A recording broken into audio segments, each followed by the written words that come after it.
57talk.com. Gary Cubetta, Scottsdale, Arizona. And it's my pleasure to introduce once again the legendary Cowboy Bill Watts. Bill, great response to the first interview, and I really appreciate you doing a second one with us. Well, thank you. I'm always amazed because, we really covered a lot of stuff when I got off. It was just like we were sitting there talking, and we covered so many subjects.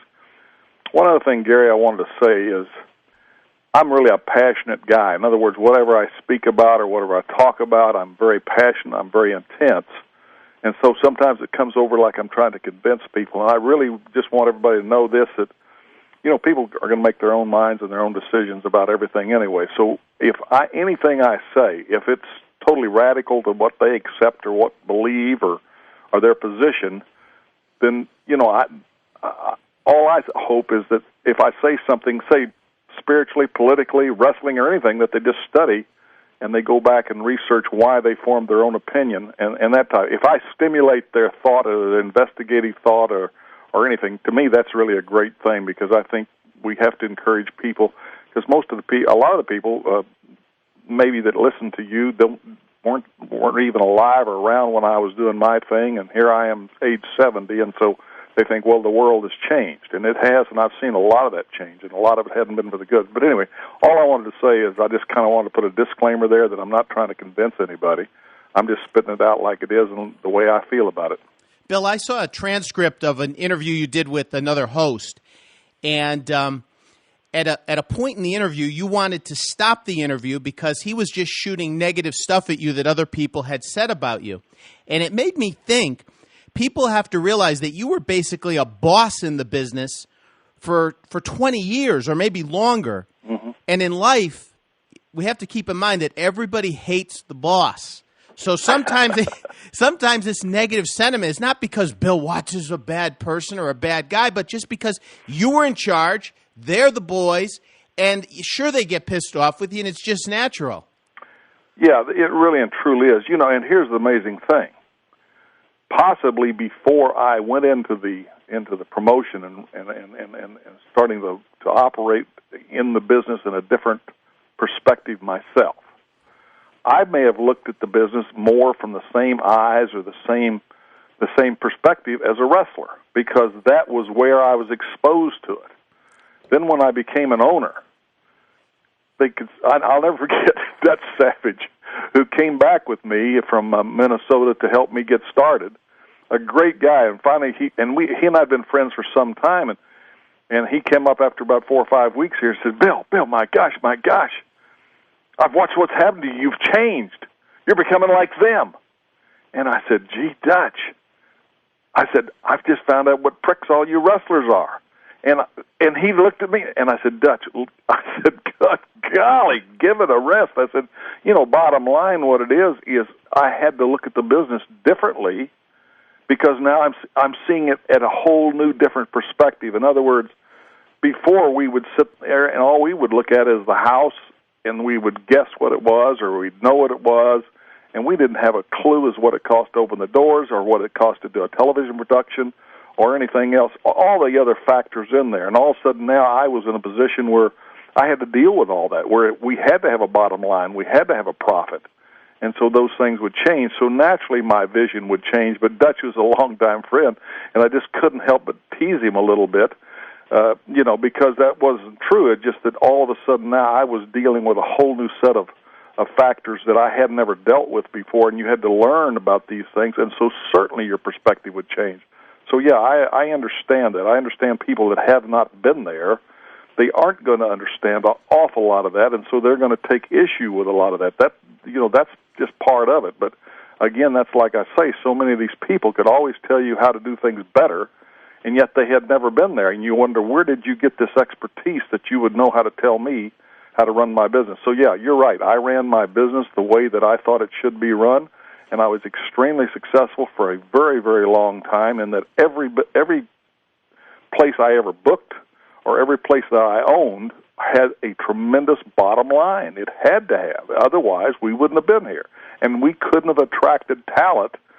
The talent back then had so many places to go that if they didn't like what I was doing, they had plenty of places they could go work. So it's not like that I restricted the area in which they could work or anything else. They had all those options. So that was just part of it. If you're going to work for me, then you're going to have to fit into my system and my culture. And the culture is set at the top of any business or of any government or of anything else. It's not set from the bottom up. Your culture has to be set from the top. Yes, absolutely. Now, we're going to go back in time to 1984. All right. Professional wrestling goes national. Vince McMahon, and then, of course, Crockett and yourself. I want to ask you a quick question. You were kind of part of the NWA, but were you like a hardcore member of the NWA with Mid-South? No, that's a really good question. I was the only guy that was not a member of the NWA, but that booked their champion. In other words, that they would book their champion to come in for me. Now, this was an important point. I didn't want to be a member of the NWA with Mid-South, and I can't even remember my reasons for it then, but I just didn't want to be, quote, an NWA member. And the old NWA had gotten in a deal way back in a lawsuit, a federal lawsuit about antitrust. And they had settled this lawsuit, and they were under what you call a consent decree. So they had certain requirements of this consent decree, and they had to be very careful about not restricting trade or not restricting competition. And yet we both know that was kind of also the MO of the industry at that time, that they had their own group and this type of thing. So Sam Mushnick, who was really a pretty brilliant guy, I mean, gosh almighty, he was at the top of the heap for a lot of years, and he basically ran the NWA. And I told him that I did not want to be a member of the NWA, but I would like to book their champion, and I would recognize the NWA champion as the NWA World's Champion. And I said, Sam, if you go back and look at that consent decree, it may be really a good move on your all's part to have somebody who is not an NWA member who you still give dates of your champion. I will pay the part of the gate that is just like any other NWA member. I will pay that part of the gate for using the champion, and I will give the champion his percentage. But I won't be a member, and I won't pay dues to the NWA. I was the only guy that operated like that because Sam saw the wisdom of having a guy who was not NWA, because he also knew my philosophy about the wrestling business. He also knew that I wouldn't violate any of their policies or restrictions in the use of the champion, and that I would also, in all my programs and everything else, would acknowledge the NWA World's Champion. So that's how that came about. It was just a very unique and different deal, and I can't remember really why I decided that I'd do that, but I knew that I didn't want to be the typical member of the NWA. And yet then I was also welcome at their conventions and everything else. The conventions, and that's what I wanted to ask you about. Did you go to all the conventions? I don't remember if I went to all of them or not. I went to a lot of them. And I know when Leroy and I were partners, and before I went on my own, that we went to all of them. And I don't remember if I went to all the conventions or not. I'm not a big convention person, but I might have gone to them. I'll tell you what happened. They found a long time ago, when they tried a lot of different locales, that they had the absolute best attendance at Las Vegas. So, if say I was going to take my wife or something for a vacation to Vegas or something, that was a good time to go. And then that was also then a legitimate write-off business-wise. So I don't remember how many of them I went to, or if I went to all of them. Okay, I have a question. It's from 1983, and you may know or you just may not know, and that is, I've heard rumors from certain people that at the 83 convention, before Vince went national, that his father was at the convention and pulled the WWF at the time out of the NWA. Do you remember that? Or no, I don't remember that. I know that the way I remember this, that Vince and his father supported the thing. I think Vince really started taking it that direction. I think they had the plan for it and everything else, because his father knew that young Vince was taking over and was going to go a certain direction. I've always said that his father was a very strong individual, but he had a very smooth way of dealing with you. For instance, the whole time that he was alive and he was booking their office, if he wanted your talent, that was still the major media network with the largest population, and so he could make a guy more money than I could make him. So you're not going to be able to tell a guy, no, you can't go for Vince McMahon because I have you booked. All you're going to do is create a mess for yourself in the dressing room and everything else, which is not a good thing. So Vince was so smooth, he would call, and let's say I had Waldo Von Erich working for me, and Waldo had worked for Vince. Heck, we were there together at one point. So Waldo and Vince had a long relationship and a successful relationship. So certainly he would call me up when he'd say, Bill, he said, Waldo, I'm ready for Waldo to come back in for a run, and I need him for these television dates. And he would run out the TV dates he wanted him, and then he said, I want to start him on this date.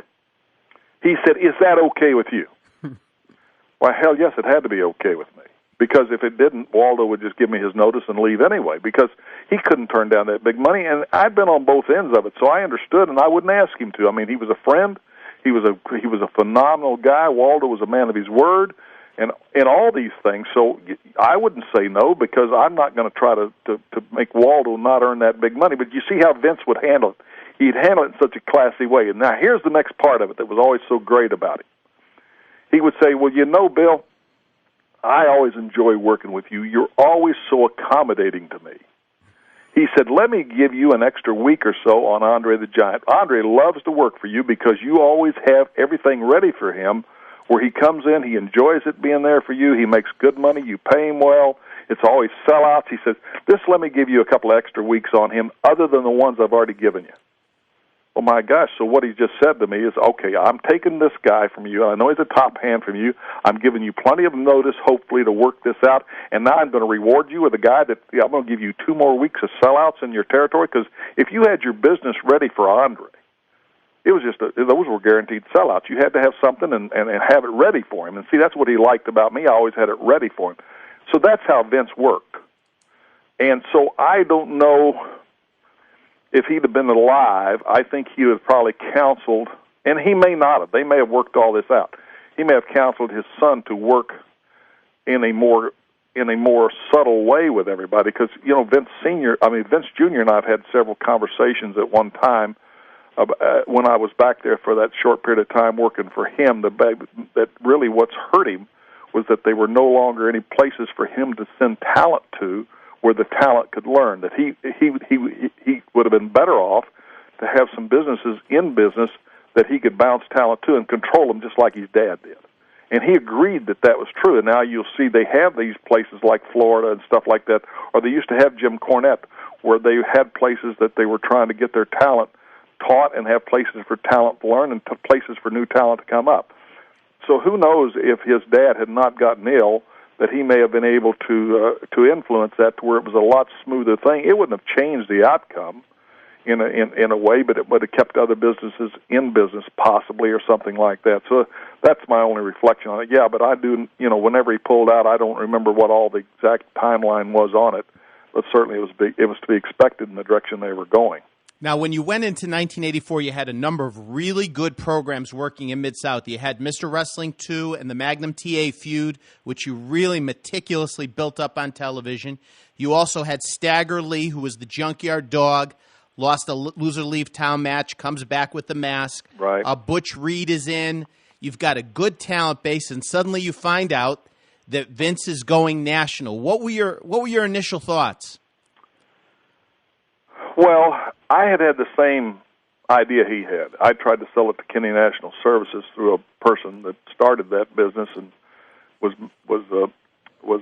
my wife's sister's husband, and his son was running Kenny National Services, which was a huge corporation, and they controlled a lot of. They had a major stake in Time Warner and this and that and the other. My problem is my vision. Even though it was big for what could happen, may not have been as big enough. I mean, Vince may have had a bigger vision. If I had something that he wasn't busy and I was sitting down with him, I'd love to ask him after coming back from the Hall of Fame deal. I'm just amazed coming back because when you're not around it all the time, then you come back and see the growth and see just how big he's built it. And I would ask him this: I knew you had a big vision.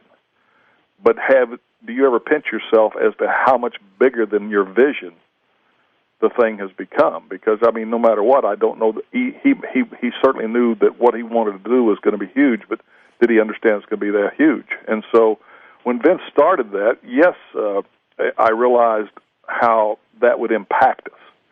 And when people started talking in the NWA about running promotions against him in his area, I knew they would fail. First of all, because of the way they promoted, and they were behind the times, and second, because of the lack of cooperation. And I love Vern Gagne, but for Vern Gagne to be one of the leaders in that thing, I knew it'd fail because Vern's type of thing just would not get over. And Eddie Graham was the hope of, and Eddie's situation was deteriorating, and I can't remember exactly what year Eddie transitioned, but it would have had to have something where you had somebody really that had the say-so, that would have been in complete control of anything to compete with him. And the NWA type thing just wasn't going to give that. There was all that BS that had to go with it. So I knew that it would fail. I knew that any opposition type thing to him where you went back there just didn't have a chance. So that wasn't even hardly a factor for him.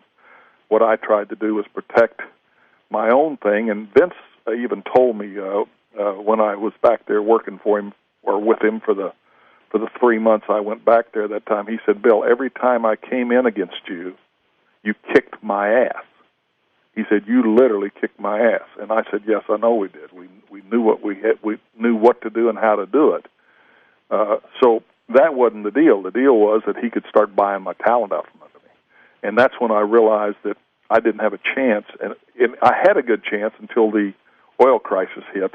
And when the oil crisis hit, where the bottom dropped out of the oil states for all entertainment dollars, I knew I was screwed, because you couldn't compete with him then on that basis. When he could take one of your piece of talent and he could put them anywhere on a card, and with his franchising of the gimmicks and stuff, plus the things he could do, plus his huge pay-per-view audience, he could pay them more money than I could make them any way, shape, or form. So no matter what, even if they had a contract with me that was a bilateral contract, which mine were then, they're going to get out of that deal, or they're going to create enough headaches that they're going to get out of that deal, because they're just not going to turn down that huge money. So I knew that we didn't really have a true chance of stopping him, and that's what changed. Now, at the time, the NWA and Vern Gagne put together Pro Wrestling USA. Did you participate in any of those shows? No, because I knew that, again, I love Vern, but Vern couldn't do that. I knew he would be unsuccessful. I knew they would be unsuccessful. I knew again, you have to have somebody that has a real understanding of that, and Vern didn't. I had been through a situation like that in the Georgia thing.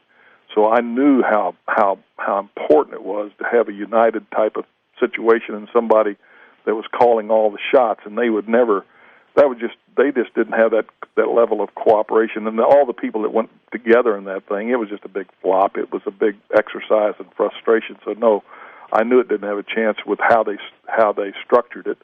So I didn't see any sense in wasting my time with it.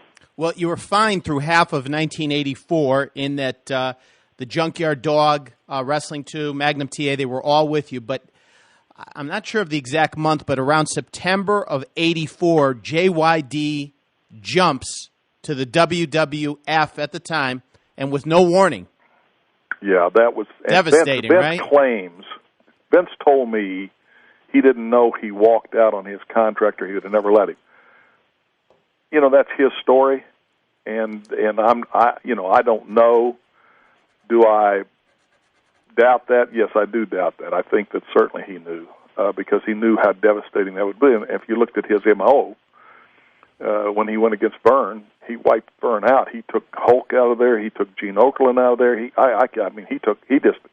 obliterated Vern just practically overnight. And of course the times were changing. He would have certainly been liable for a federal antitrust suit, but that's a long, expensive thing, and we had that option, and we considered that, but it's such a long tie-up thing, and so actually I held in pretty good until, I believe I sold in 87.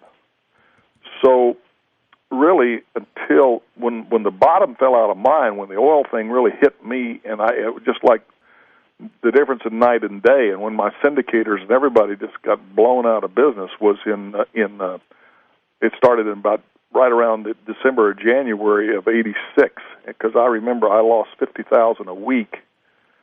I lost $50,000 a week starting in '87 until I sold. And so I knew how drastic it was. And so basically speaking, I had the option of either closing my doors or selling my company. And but it wasn't from just the competition. It was from a mega trend that hit in the oil industry that just obliterated the oil states. And again, I think we discussed that if you'd never been in a mega trend. And I think more of the country is starting to understand that now. With this current situation, because strictly an oil-related deal would affect more of the oil states than it would affect the entire country. Well, now we're seeing how the economy can affect the entire country, and so now when I talk of this, I think people could understand it better. But back then, you just wouldn't understand it if you weren't because the oil states weren't the East Coast, so it did not affect anything of Vince's.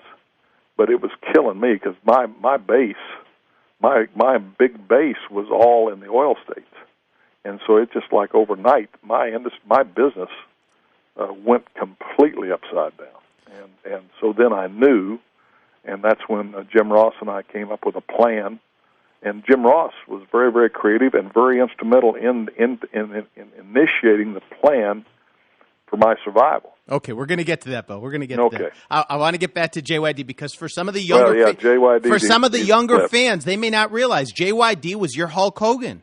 Yes, he was. And I want to know what happened because, look, Vince, it seems to me, was doing this on purpose and with good end results. He was taking away everyone's top star. Yes. And JYD was your Hulk Hogan. You were doing great business. You were making huge money. And what was it like immediately after he left? That was like getting kicked in the balls. I mean, when you have a relationship with somebody, you've got to realize that we took him from nothing.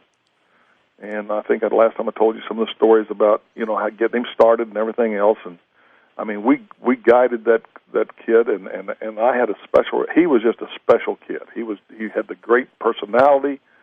He was just phenomenal. He was just a super special kid, and so for him to do that and just to walk out on me, and not just me, he wasn't just walking out on me, he's walking out on everybody who had made him, and it was totally unnecessary, unless that was what he was told to do. It was so totally unnecessary unless that's what he was told to do.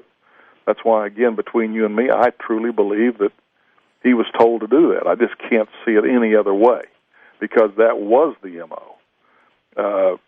And that was just devastating. Not only that, but he owed me a lot of money that he personally borrowed, and I was able to get the part that was on the books back from him through the Louisiana Athletic Commission, suspending him. And there was still enough commission states at that time, even in New York, that he had to settle that. So he had to pay me that money, but he never did pay me back the money that wasn't on the books that he owed me. And so it was a really, really brutal thing as far as.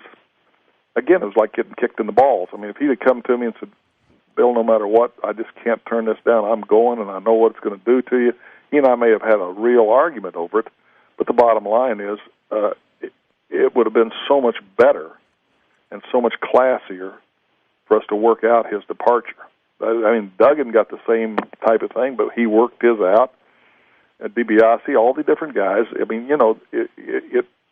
The way I remember it, maybe somebody else left like that, I don't know, you'd probably remember it better than I, but JYD was the one that hurt us the most, and to me it was such a double cross because we had done everything for him. He wouldn't have been JYD without us. Did the attendance immediately drop off? Oh, certainly. He was the key guy, and we held it because we generally had a pretty good solid base, and we had some things that we went with, and the way I remember it, the attendance didn't die on us. Until the attendance didn't start killing us until the end of '86 and the first months of '87, and that was again due to the oil thing we just couldn't overcome everything. We could generally overcome most things, and we did, but we couldn't overcome everything. So yeah, it hurt us tremendously, but we were still in. We could still survive because we were always very, very good at building talent. And but that the crunch hit at the same time. So it's like, okay, I've been in a train wreck and I survived the train wreck, and then I get run over again by another train. You know, the both of them together, I could just read the handwriting on the wall. And so at that time, I was ready to get out anyway. I was ready to, if I could get a sale that was any kind of sale at all, I was ready to get out of the business. I just said, you know, it's going to go a different direction. I can't stop it. Nobody can stop it. And I'd already tried to hit Vince in a couple of ways. We'd had a meeting with him, and we talked about him. We'd even pulled our deal on the potential other ways to go, and he just said no. So but then Crockett. Okay. Hold on, Bill. I want to get the question that you can give me the answer. Hold on. 1985. What could have been, maybe should have been, the financial break of your lifetime. You said you were getting burned out on wrestling, but this still would have been huge. Mid-South Wrestling is on the Superstation, WTBS, Sunday afternoons. Tell us about how the relationship with Ted Turner started Very good. In 1985. Well, Ted and I had known each other from before because I was also, and even though not as much in the front of the scenes, I was there during the Georgia situation. That's where I got my initial ownership in the Georgia Championship Wrestling. So I knew Ted and had talked to him several times. And Ted had started to realize from his personal attorney, who was a guy named Tinch Cox, who had a lot of class. Tinch had worked. The way I'd met Tinch was when Ann Gunkel started the federal lawsuit, antitrust lawsuit against us at Georgia. Tinch was the lawyer that Barnett hired to fight it. So that's where I had met Tinch Cox, and Tinch was a quality guy, and for some reason in the ensuing stuff, Tinch had high respect for me. So I think somehow he and Ted had talked, and that's how that started for Ted and I to negotiate that deal. So Ted and I had shaken hands, and Ted then we started scheduling my show, and it wasn't even locked in then. It immediately started getting better ratings than what he had. And what Ted wanted to do at first was to buy me out, and I said no, I won't do that. I'll take over your wrestling operation, and we'll see how it goes. And then at some time I might set a deal on it. But no, I'm not going to sell out to you now. So that's how we started, and we started with a handshake. And I went back and started putting everything together to do what it had to do to run television every week in Atlanta and also run my area. So I went and bought a upgraded airplanes and did things because I knew I was going to have to bring my key staff in and out of there. All the things you had to do based upon him being a man of his word. And then all of a sudden, when Vince wouldn't go away, as far as just lay over and let Ted kick his show off the air, even though what had happened was Vince no longer wanted to do the live programming on Ted's station. He wanted to put a tape in there, which he did. And Ted didn't want a tape. He wanted originating programming, which naturally that's what he should want, and that's certainly, I mean, that was within all the scope. So Vince didn't want to do that, so that's another reason Ted had decided to kick Vince off. And so and they, I guess, like two giants that they were, they just didn't mesh. And because Ted is completely, he's different. So anyway, I was acting on that, and he called me and he said, Bill, it's going to take me a few weeks to get this thing worked out with Vince because he's threatened to sue me and yada, yada, yada, but we'll just continue on and everything is fine.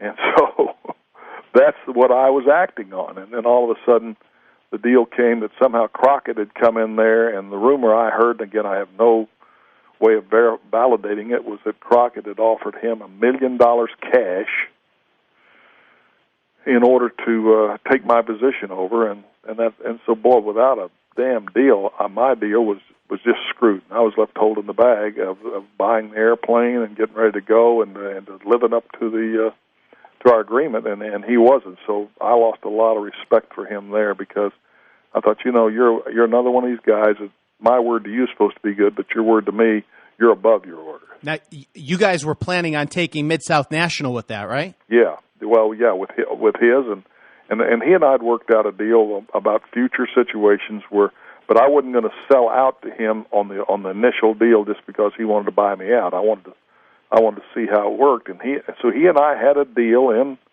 complete deal in principle and everything else that we had agreed to. We'd shaken hands on it. And he was having his lawyers draw up the documents. And he started putting my show on. And even though, like I said, at that point it wasn't locked in, he still put that show on the air. And even so, our ratings we jumped the ratings almost immediately. And so everything was going good. And then he in my memory and the way it was, he double crossed me. In retrospect, would you have camped out at his door until the thing was signed? I mean, not to blame. No. First of all, let me tell you something. Yeah, go ahead. If you got a guy that gives you his word, and you can't depend upon his word, I mean, he'd screw you one way or another. Yeah. I mean, that just showed me that Ted. Again, I don't have near the. I think Ted Turner's been extremely ahead of his times in so many things. But his ego, without a doubt, everybody knows. And he, even somebody that was very, very close to him said, "My gosh, this man is waiting around for the world to nominate him to run the world." I mean, that's how huge his ego is. So, again, people like that all of a sudden think that your word to them must be totally upheld, and you must uphold it to have any honor. But that their word to you, that they're above it. It's the same way I felt about Bill Clinton. I didn't care that Bill Clinton got laid in the White House.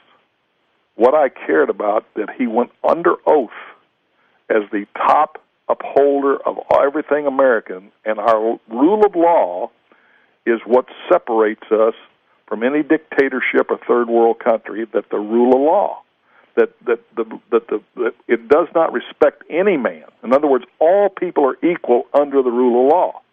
And that he went under oath and lied under oath about his situation there.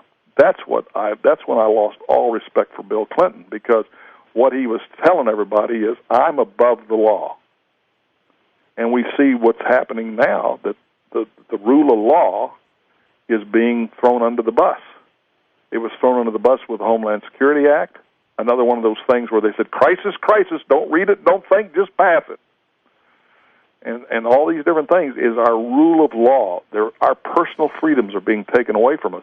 And the funny thing about the government and why people fight that so hard is because the government then, once they get something in place like that, they always abuse it. It's always taken by the different agencies and twisted to abuse it to prosecute people.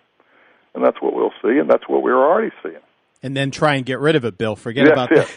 I mean, the ridiculousness of this federal case against a woman who did a stupid thing when her daughter was injured by this girl, and then she gets online on Facebook or whatever and poses as a 13-year-old guy with this little girl and blah, blah, blah, and then drops the little girl just to get even, and then the little girl goes and commits suicide. That somehow there was no law in the statute like that. The federal government, they prosecute her for manslaughter, making her responsible for that little girl committing suicide. That was rejected by the jury, so they come back and prosecute her for lying in an email that crossed state lines, because as soon as you send it to your server, or any server that's in another state, all of a sudden they put it under federal law, and they've convicted her. Now it's up to a judge to sentence her, but that is so ridiculous and far-reaching. Can you imagine if the federal government then takes that and decides to prosecute everybody that's ever lied in an email? That's the kind of thing that happens. They crush you with the government. That's why the wisdom of our framers of our Constitution knew you got to limit big government, and yet our big government is out of control in this country, and young people don't understand what's going to happen to them. But us older people, we know what's happening because we've watched it happen.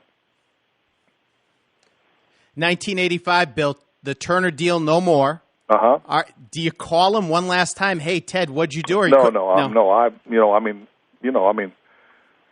Once he had screwed me, there's no way to get a hold of him. Can't go back. No, all of a sudden he's unavailable.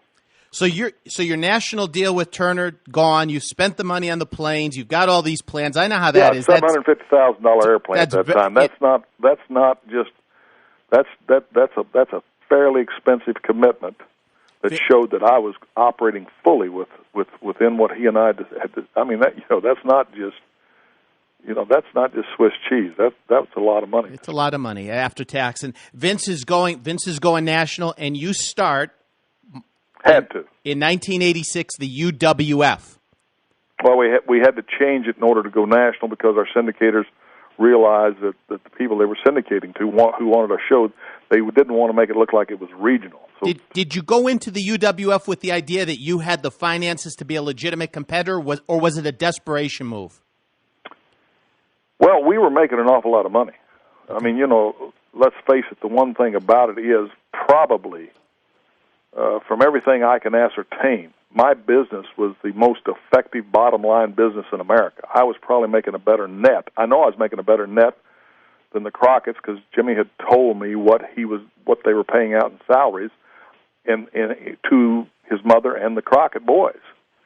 And I was amazed at how low it was for the size of what they had. And then I probably also I was even making more bottom line than Vince's was at that time.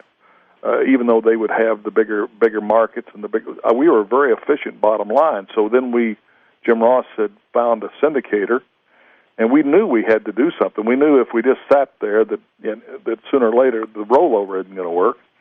So we knew we had to, but we were going to finance it ourselves, and we were able to. Again, we were able to carry our own weight until the crunch with the oil dollars, because when the oil thing went down, if you weren't here, you wouldn't hardly understand it, but I mean, it's like devastation. We had people that owned banks and owned hotels and owned massive real estate holdings that was who was backing our syndicator in Dallas. And I mean, they went broke. They went belly up. It wasn't, they lost everything. We had airlines go, Braniff Airlines went bankrupt. I mean, we had banks going bankrupt because you got to remember back then, all financial loans were based upon generally on property and on equity in property. Well, when this thing hit and property values just in this area just went to nothing, then it broke the banks, and they changed banking laws forever over that. Now all banking is based upon cash flow, and so that was what was happening. It was just devastating. And that's what happened to us. But we were able to carry our own expansion. We had no problem expanding. Bill, you were expanding the TV all over the country. I lived in Connecticut at the time, and I know you were on C-band satellite. Mm-hmm. And I remember you fed your shows on a Tuesday, and they were to be played on the weekend. But were you really touring all over the country? No, we didn't start initially. We wanted to let our television get. We wanted to let our television build a rating first. In other words, you'd be crazy just to put your TV in and start touring until there was a rating. So we were watching those markets and doing a rating, but we were in the process of having to change to do what all this required, which was a pretty massive thing. It was a pretty massive thing, and again, we had people that were friends that had been in business with us that were very upset when all of a sudden our television would end up in their markets, and I'm saying, and then they'd say, well, we're going to put ours in yours. I said, guys, do whatever you have to do to survive. We have to survive, and I said, we have to have our television out there. We're syndicating. We're doing some different things, and back then we were still messing around with per inquiry advertising, which is the way it was done then. And Vince has taken it to the new level, where he could start selling commercials in his because he had you had to have a 70% penetration of the United States in order to get viable commercial interest. So our goal was to get in 70% of the United States. And so we started out with per-inquiry advertising, and we were doing extremely well with that with our syndicator. Well, when the oil crunch hit, and he went broke owing me $80,000, what am I going to do, go down there and kill him? I mean, he's broke. His company went out of business. His backer went out of business, who owned big hotels and stuff in Texas, not just in Dallas, in Houston and other places. I mean, they all went broke. Did you feel like the UWF was a superior product to Mid-South? Are you kidding? Are you kidding? Nobody did. Okay, Bill. We beat them on every time they came in here. Yeah. Our ratings beat them. We beat them in every market we were head up in. No, it wasn't. No, it wasn't a superior product. They had the big what they had. They had the biggest population centers in America. You don't have to be a better promoter if you got a lot more people to draw from. When you got the ocean to draw from, I'm in a little pond. I'm kicking your ass as far as the ratings and everything else. But you got so many more people to draw from. Then they didn't have the problem of the oil crunch. Did not affect them. They weren't an oil state. Well, watching UWF at the time, you kind of got the impression that, not knowing what you're doing behind the scenes, but that it was a stressed promotion. Mid-South had such a smooth flow to it. Yes, well, certainly, because it made sense. We didn't have a camera all of a sudden set up in the shower, and then we didn't stop the deal and redo it 3 or 4 times to where everybody knew it was bullshit. You know, our stuff had a flow to it, and it had a realism to it.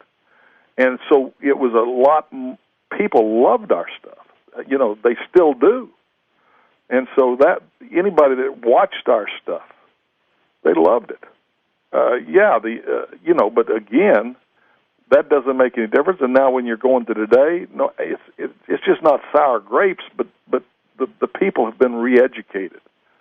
So they now don't even know what we were unless they're a real aficionado of wrestling. But even people that weren't alive when we were doing ours, that when they find the old Mid-South stuff, they love it because it just had that. It had that tremendous impact. It had the realism. We booked the top stars against each other. We were some of the first to do that. We just didn't sit there with those boring-ass formula matches all the time.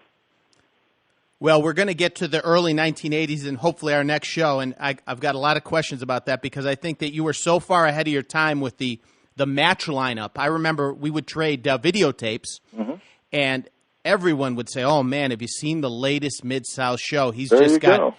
But I don't want to talk about that today because we got UWF. Bill, at the time, I remember watching UWF. Occasionally, you'd put the cameras into the Superdome, and it looked empty.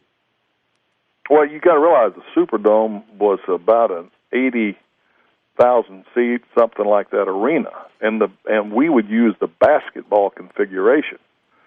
And it was still when you were drawing 18 to 20. Then finally we got up to where we were drawing about 25,000 people. That was a massive, massive thing for us in a market that small. I mean, compare the Superdome or compare New Orleans in size to New York. And, I mean, you know, you're talking New York and New York City and Madison Square Garden. So compare the difference in size. So when we're sitting there in a basketball configuration, they had a really unique thing. They had the first thing where they had the hydraulics, where the part of the bleacher section could be brought out, or the lower seat section came out on hydraulics, and they had a basketball configuration because you remember back then they used to have basketball in there. Well, back when the all-time great Pete Maravich and some of those guys were playing, and so it was if you looked at the overall, and we tried to sometimes. Make sure the camera shot was a good camera shot, but sometimes you just couldn't. Yeah, then you could end up saying, well, compared to and we weren't as sophisticated as Vince because we didn't need to be, where we didn't paper the gates. I mean, when Vince first started, the wisdom of Vince, he understood the television mind mentality. So if Vince's thing wasn't going to sell out, he had the guys on the road paper the gate because they were going to make sure that no matter what, that it looked like it was a sellout. And so that's the way they did. Well, we didn't paper anything. Everything that we did in the Superdome was all paid for. Our seating, the people actually paid for our seats. So, but again, like I say, if you're in an 80,000 seat arena and you would even sell out the basketball configuration, you can still see there's going to be empty seats. We didn't have that size of crowd. I mean, yeah, but Bill, I'm talking about near the end during the mega trend. Oh, when in the mega trend, how badly we got hurt is we had a co-promotion with Crockett. Yep. And my gosh, all we did just about was our advanced sale, which we used to do about 3 times. Our walk-up was generally about 3 or 4 times what the advanced sale was. And that, I think, we can touch on when you're ready to whatever extent. But, I mean, Jim Ross was, when he went down to do the final advance, there were some things that came out that he called me and said, my gosh, man, I can't believe this. And I said, oh, my golly, I can't either, what he was telling me. And I flew in there early, too. And we even went so far as to realizing finally that it was the entertainment industry as a whole that was gone, because we even went down in the French Quarter, and there were no hustling broads. There were no professional providers. There were no hookers down there. We weren't looking for a hooker. We were just realizing by then that if all the hookers and all the businesses had shut down, that there was you didn't have any history. You didn't have a way of comparing. You didn't have a way of understanding. So you didn't really know what all was happening to you. And that's when we started realizing, and as a matter of fact, like I said later, all the entertainment, all the country western and all that type of thing, they canceled everything in the oil states. They quit coming there. It was scorched earth. And that's when we started realizing how bad this thing was that entertainment dollars went to zilch. Well, Crockett was not in a oil state. So when he came in and we didn't draw as expected, he thought maybe for some reason we hadn't done our job. And that's what you'd start doing. You start looking at each other like, what the hell did you do? You didn't do any work. You didn't get this ready. You didn't. And even with people I was in partners with, you'd have the same feeling, because you'd say all of a sudden, well, gee, something's happened, and we've done everything right on our end, so it must be your end. And these were the things that happen in a megatrend. That's what I've got a son-in-law that owns 3 car dealerships. And I've been trying to relate to him. You'll drive yourself crazy in this megatrend, because you're going to be blaming everything on yourself. And I'm telling you that the things that you usually have used to be your barometer for your business are no longer effective. They're no longer the things that you can study. So you're going to sit there and take all the blame yourself, but a lot of this is not going to be your fault. It's going to be just what's happening in our nation and in the economy. But you will drive yourself crazy, and we're seeing that car dealers, look what's happening to them, and look what's and with the manufacturers, something that has never happened. Well, how do you look at that historically and plan and figure out what's going on? Well, that's the same thing we faced. It's like I say, people didn't understand it. We didn't even understand it. Bill, when you talk about promoting with Crockett, was that the Crockett Cup, the first Crockett Cup? I can't remember which one it was. Because I remember at the time there was plenty of promotion for that. In fact, there probably was too much promotion for that, and I know that the attendance was disappointing. Look, I know how it feels in a business when things are down. It's about the worst feeling in the world. When you went into the Superdome or your local shows, the attendance is off. Even some of your TV tapings, I remember the attendance was off. Well, you must be thinking, get me out of here. Well, it just, I don't think you're trying to figure out what's going on because you know how good your stuff is. But then all of a sudden you can't read it because there's a factor in now that's become a part of it that you've never experienced before, that you have no clue. So again, how do you read your business? That's the biggest thing is what do I use here to judge what my business is doing? How do I correct? In other words, at what point and where do I correct? That's the hardest thing of all when you're in a megatrend, when you're caught in something that's bigger than anything that's ever happened to you. There's no historical perspective in order for you to correct your business.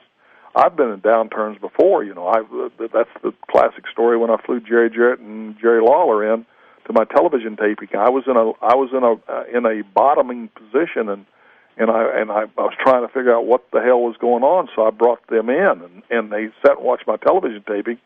And then the classic story when we got through and what our comments were, and I finally the lights went on and I understood it. And that's when I adjusted a whole bunch of things based upon what I learned there from them. And we had the biggest year we'd ever had. So it wasn't that I was afraid of of having a something that was trending in my business that I could see was my problem that I could correct. But this was different. There was nothing I could correct. There was no way I could make it better, because what was happening to us in our business at the time, it was not based upon what we were doing. It was based on something that was bigger in the economy. I mean, when you're talking back then, and oil went the other way, if you remember, but the states' governments in the oil states, I know Louisiana because my dear friend and my attorney, Pepe Bruno, who was such a good, close friend and advisor and everything else, as well as my attorney, their government was set up to break even on $12 or $20 barrel of oil. And oil, $20 barrel of oil. Their government was set up just to break even, and my gosh, oil fell to $8 a barrel. So even the state governments were going upside down. I mean, they're just, and heck, they can raise taxes or do whatever they want, but I mean, that's what was happening. That's how dramatic this thing was. So, Bill, when you can't make things better, you have two choices. You can sell or you can fold. That's right. Exactly. That's exactly right. You either you fight it, and then finally you realize. And like I say, I started losing from January of that year, when we were doing so well. I started losing $50,000 a week. $50,000. That's not monopoly money. That's not money that any of my wrestlers are sharing in. That's not money where they can tell me how to go out and print it. That's money that I am personally responsible for in order to stay in business. So $50,000 a week, you either have to you can see the handwriting on the wall. You can try to ride it through. That's what car dealers are doing right now. They're trying to ride it through. And so you sit there and you say, well, I'm going to try to ride this through. But the bottom line is you're either got to figure out something to even be able to ride it through, or else you're going to be broke. You're going to be out of business. And that's where we were. We were at that point that we either had to figure out something. I went and refinanced my home and a few things like that, and in order to get the capital to keep my doors open until I tried to figure it out. I was not a quitter. It's not that, and it's just that I understood that something was happening to me that I couldn't stop. And we had dramatic changes. We told Paul Bosch we're no longer going to run Houston on a weekly basis. We got to really trim the fat. And so what did he do? He double-crossed us. And he went with Vince, who ran about 2 shows with him, then dropped him. And I thought, well, that's justice. You double-cross us when we were the ones that bailed you out of the hole you were in when we created our partnership. And all we're trying to tell you is you can't run Houston every week in this economy. And so we were trying to but again, like you say, in the situation, because of the way it was, no matter what, you partners were looking at each other like, this is your fault, not mine, because I'm doing everything I've always done. There was no way to get a true reading on it. So that was happening, and that was one of those products too, where Paul jumped. And then 2 weeks later, I think Vince ran one show with him. Vince decided, I don't need you either, and he dumped him too. And so Paul was sitting there with his, what in his hands, and it was over for him too. And then of course I had to get into a legal situation with him to force him to get, since he had double crossed me, into giving me back the money that I had put in to buy in with him. And we had that little scenario, and that was a little bit painful for him. But hey, listen, that was the way it goes. I mean, okay, so you're pulling me out of there. Well, I bought part of this. I own part of this. Then give me my money back. And so he did, because I had him in a situation that he'd done that I had not participated in, which could have been not only embarrassing to him, it could have been legally a real mess for him. So thank goodness, too, that I hadn't... that I had run my situation in a way that I could handle that. But there was a lot of things happening. There was tremendous things happening that were different than anything. Bill, I don't think people give you enough credit in '87, because here you are losing $50,000 a week. You just do the math. You were probably going to bleed dry very soon, and yet you still stuck to your plan, and you were able to sell the company. Most people in a situation like that with a private company wouldn't have been able to sell it. How'd you get that done? Well, that was a Jim Ross brain deal. Jim Ross is a brilliant guy, and he knew the situation we were in. And so, he's trying to survive, too, because he's my right-hand guy.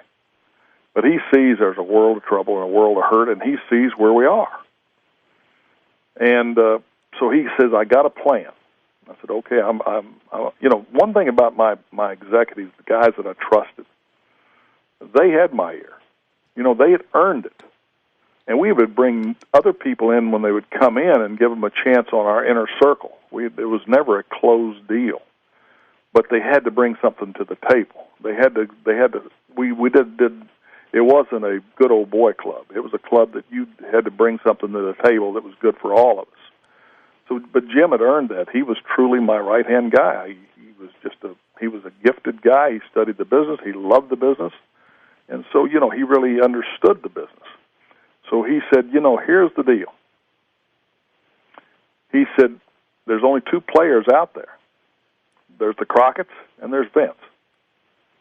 And he said, we need to get a hold of Vince and tell him that, we're getting ready to file a federal antitrust suit. Did he want to buy us? So we didn't do that. And we went through that, and Vince just said no. He just said no. He called our deal on that, and no.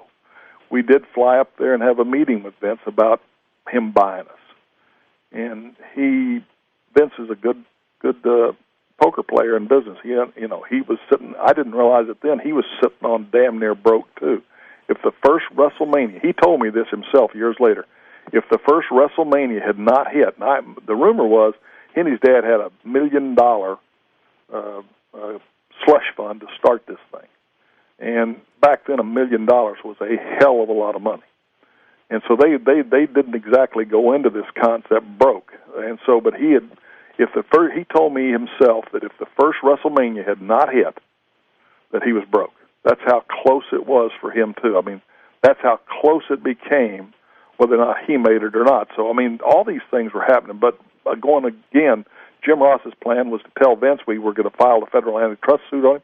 And by the way, we had done the research, and our attorney in New Orleans had the firm, and we had a pretty good situation where we knew we could do it. We had enough documented about predatory business practices, yada, yada, yada. But these things are like a 3 or 4 year deal, and they're expensive. I mean, yeah, if you win it, it's triple damages. But, I mean, it really would have taken some time and yet this and that and the other. And, I just did, with all the costs of everything. So then we called Crockett, and Jim Ross was my go-between on all of this. I wasn't calling these guys.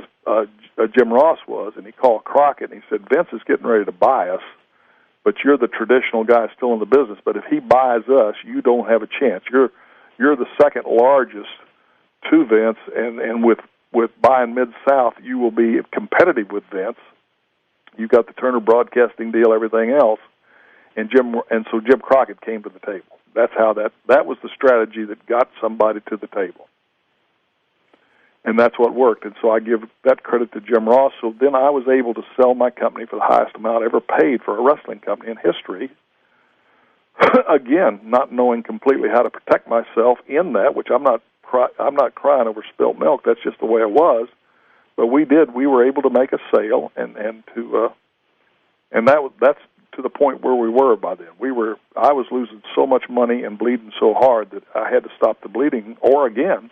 It was just a matter of time before the money I borrowed to refinance my home, which was free and clear, would run out, and then I wasn't going to go any deeper. So there was a stop loss thing at a certain point, but it was going to be devastating. And I was sitting in a position where 5 more years in the business, I had everything set up so solid that I could have sold out at that point and never had a problem.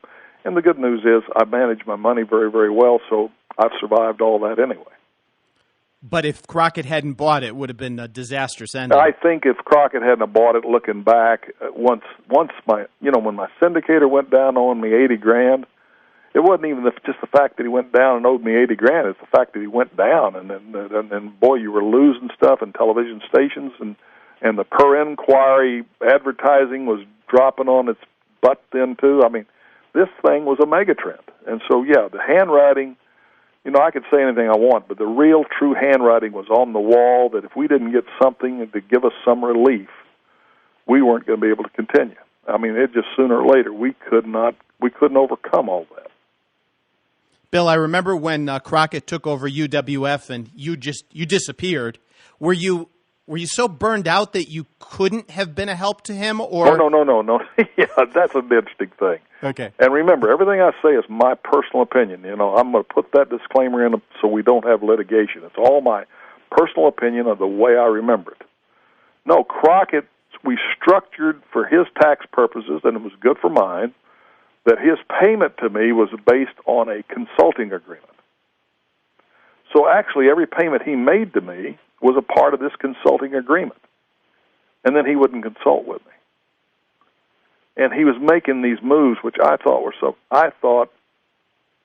were the stupidest moves I'd ever heard. For instance, he bought 2 airplanes, and one of them was, I think, was a 6-passenger jet. What good is a 6-passenger jet for you in the wrestling business? How are you going to haul around wrestlers? Well, at that time, I owned a fixed base operation. Was a special dealership with Phillips Aviation gasoline. I even said, Jimmy, I can get you a special corporate rate on fuel every place you land your plane. Save you tremendous money.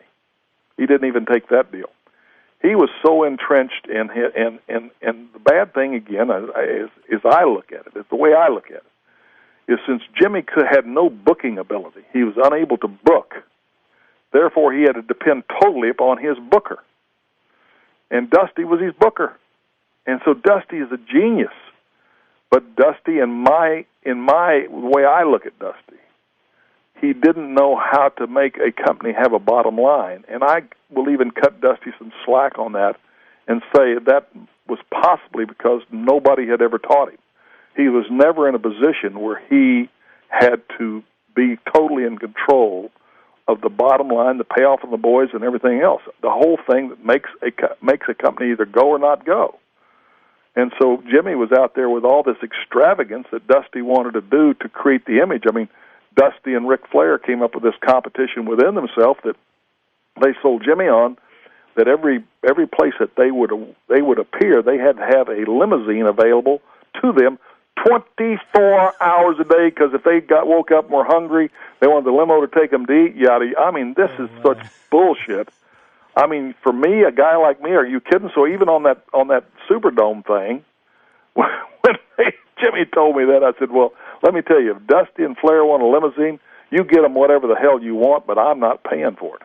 I will not pay for somebody to have a limo 24 stinking hours a day to create an image. I mean, they're going to sleep. I mean, that is just screwy.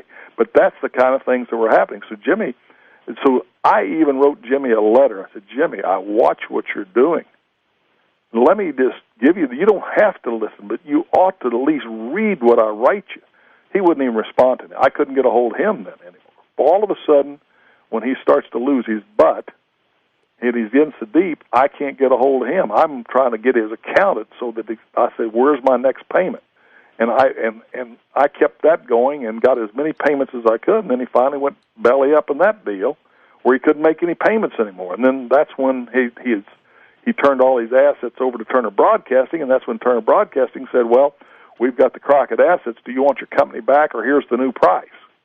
Well, by then, my company was so splintered, there was no way I could pick up the pieces, because they'd paid me for a couple of years, I believe, the way I remember. And so there was no way I could pick up the pieces. So in essence, again, I'm screwed. But they gave me some more money. And really, that's at that point, you're just in damage control. You're trying to say, well, let me get as much as I can out of it, because I don't have any. There's nothing else I got going for me here. So that's what happened. Did you ever try and negotiate? Hey, instead of putting Herd in charge, pay me the money, but also give me a deal, and I'll run the thing for you. No.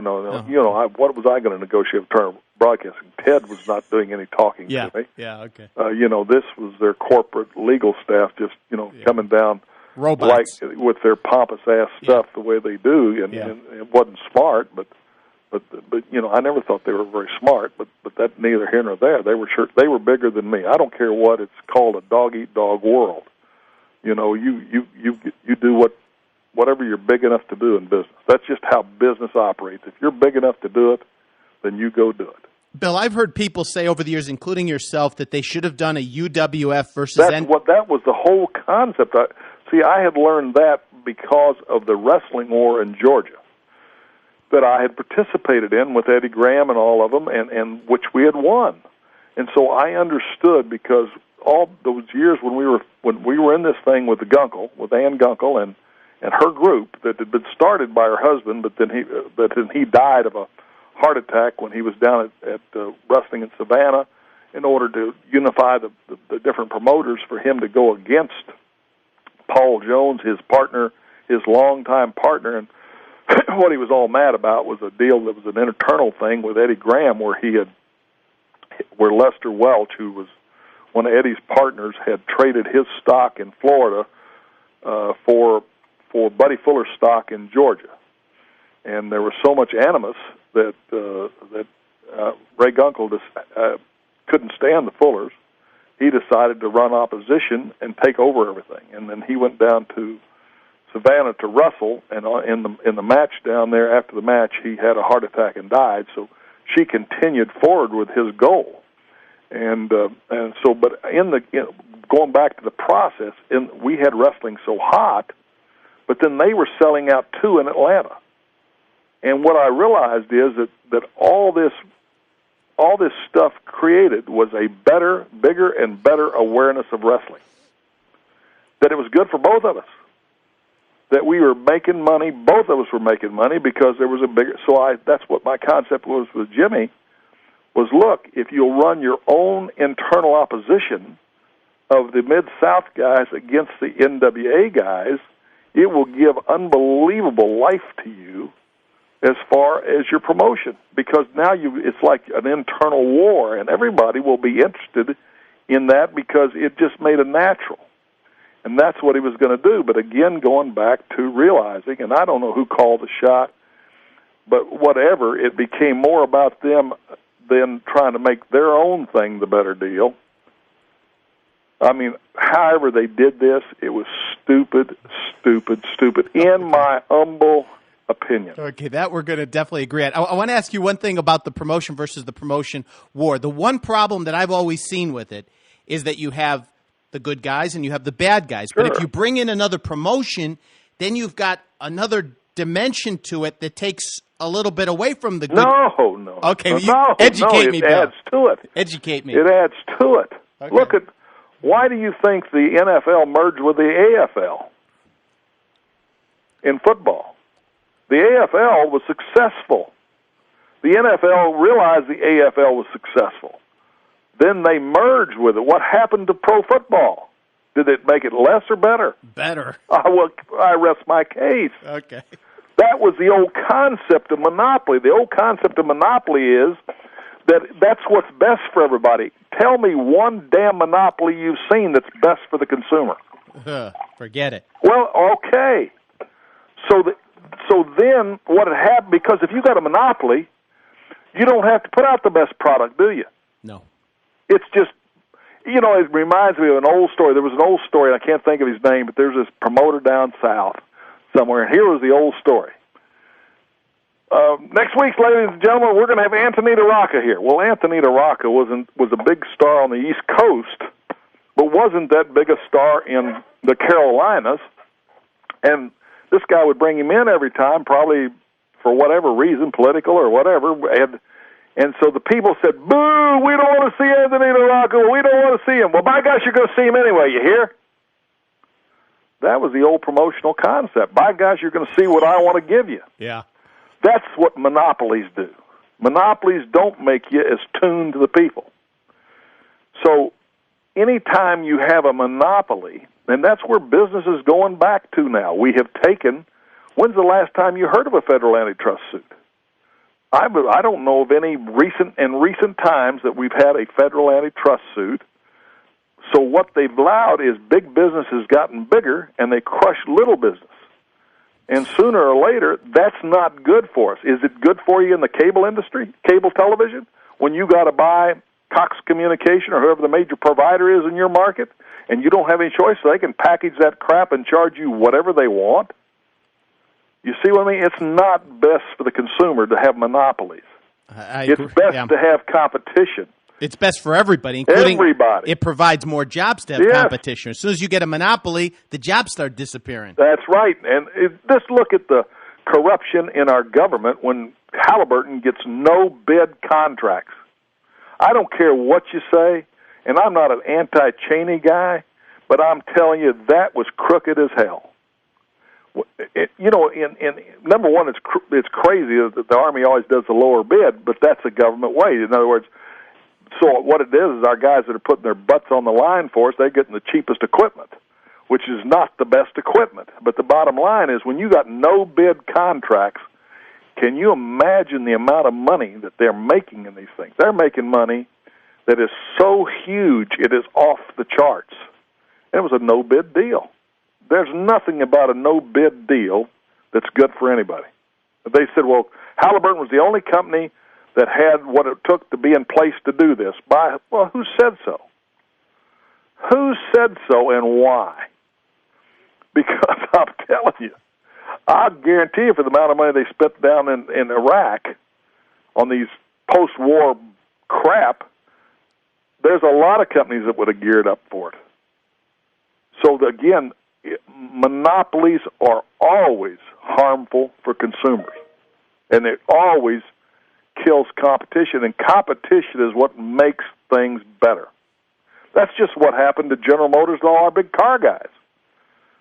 They said, by gosh, this is the model we're going to make. They did built-in obsolescence, and you got that whether you wanted it or not. And all of a sudden the Japs started competing. Japan started competing. And now who's dominating the car industry? Japanese. And where are these geniuses that made all these stupid deals with General Motors in our top three? And I mean, we're going to let Fiat bail out Chrysler? Boy, that's a real plummet, and how stupid is that? Fiat's almost broke anyway. If Mercedes couldn't save Chrysler, I don't think that Fiat's going to be able to But do all it. I'm saying to you is that the competition is better, and that's what I kept saying. You guys have a wonderful opportunity. You need something different. You need something to call your attention to your product and away from his product. What a natural. Bill, but of course, again, I think when they said brains, Crockett thought they said trains, and he missed his. Bill, I've had a lot of emails about our first show. 2 questions. Let me ask them quickly, and then we'll move on to keeping it real. First of all, 1992 Halloween Havoc, Jake Roberts against Sting in the main event. We all know that show was not the best. I remember... Best buy rate I had, and then the worst performance, but then I thought the key thing, also one of the key things that hurt me was Terry Funk failed to show up. I remember as Jake Roberts left the ring, he had the Cobra, the King Cobra. It bit him in the face, and then you came on TV and said, "No more serpents." I don't remember that. But I don't remember. Do you remember that, or you don't remember that at all? No, I don't remember. Jake was so talented. All I remember about Jake was he had, in my memory, he had tremendous substance abuse problems that were taken over, and he was just no longer reliable. So I don't remember the snake deal or what it was. Okay. I'm sure you remember it better than I do. There were so many things happening, and some of those things they weren't. Probably I was more concerned with Jake what was happening to him personally, because Jake in the ring was extremely talented, had a great mind for wrestling, and when he was right, he was somebody I would listen to. And but then things took over. Jake and I have no love for each other at this point. Actually, more than anything, other than past of what I say that he's aptly named the Snake, I feel sorry for Jake because he's thrown away a life, and he is so talented and has so much to offer. It's just a shame. This drug thing on all topics is so dramatic, and and we've all been touched. My own family's been touched with this issue. Dear friends of mine have lost their sons. Seeing Kevin again at the Hall of Fame thing, and the tragedy of that family. Those were great kids. I knew them since they were kids, and their mother was a super human being, a super person. And those kids, I've known them since they were little kids. They were just phenomenal, and yet the things of that tragedy, that's just, you just think, my gosh, how? And then you think when they're happening, you thank God that my kids it's not happening to them. And then all of a sudden something happens where it gets your family too, and it's just so insidious. It is so insidious. So with Jake, I don't know what all these problems are. A lot of it's by hearsay, but experience-wise, for us, it got to the point where we couldn't depend upon him the way I remember it. So, and he's very angry about it. And, the biggest thing with drug people is their denial. They, first of all, want to deny that that's a problem or they can handle it, so they always try to attack the messenger or they try to blame somebody else. The biggest thing about it is personal responsibility. They just don't take personal responsibility for their own deal. Okay, fair enough. www.cowboybillwatts.com. Yes. Cowboy Bill Watts Outreach Incorporated, keeping it real. Bill, tell us a little bit about your faith in God, Christianity. Well, again, my thing there is probably different than most. Jesus Christ is my hero. I believe the Bible. I believe the Bible is an infallible, divinely inspired book in which our Creator revealed himself to his creation.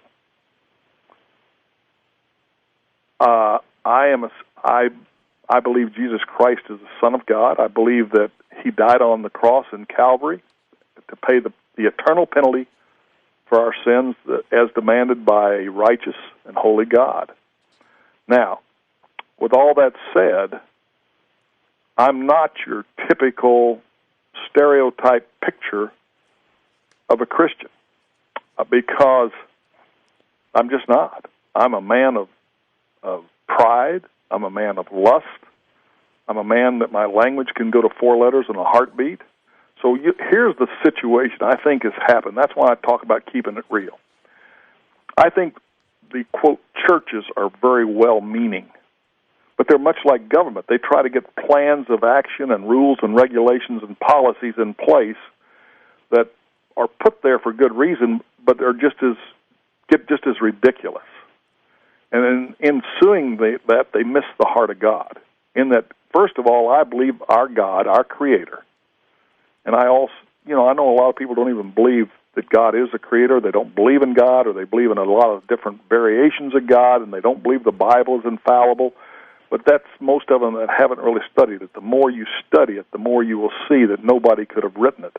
It was written over some 2,000 years by over 40 different authors from all walks of life, and there's not one single disharmony in it.